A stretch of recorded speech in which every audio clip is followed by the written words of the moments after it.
নমস্কার বন্ধুরা, আমি অন্নপূর্ণা। আজকে তোমাদের সাথে শেয়ার করব আমি চিকেন রোস্ট কিভাবে রান্না করেছি ঘরোয়া পদ্ধতিতে।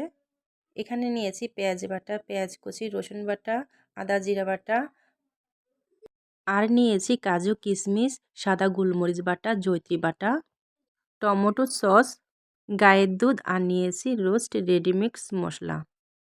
চিকেন আমি লেবু দিয়ে আর লবণ দিয়ে ভালো করে মেখে নিয়েছিলাম আধা ঘন্টার পর। এখন আমি ভেজে নিব।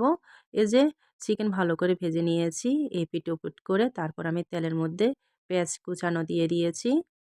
পেঁয়াজ কুচানোর সাথে আমি পেঁয়াজ বাটা, রসুন বাটাও দিয়ে দিয়েছি। ভালো করে কষিয়ে নিব। তারপরে আমি আগে থেকে সমস্ত মশলা গুলে রেখেছি, ওই মশলাগুলো দিয়ে দিব। দিয়ে ভালো করে একটু কষিয়ে নিব। তারপরে প্যাকেটের মশলাটাও দিয়ে দিব। দিয়ে ভালো করে কষিয়ে নিয়েছি। তারপরে আমি দিয়ে দিয়েছি স্বাদ মতন লবণ, আর দিয়ে দিয়েছি এখানে কিন্তু টমেটোর সস এখানে দেয়া হয়েছে কিন্তু স্কিপ করা হয়ে গেছে। আর দিয়ে দিয়েছি 1 চামচ পরিমাণ লেবুর রস। মশলা কিন্তু ভালো করে কষাতে হবে, যে পর্যন্ত মশলা থেকে তেল বেরিয়ে না আসে সে পর্যন্ত মশলা কষাতে হবে। এই যে মশলা ভালো করে কষানো হয়ে গেছে, এখন আমি গায়ের দুধ দিয়ে দিব। গায়ের দুধ কিন্তু আমি আগে থেকে জাল করে নিয়েছি।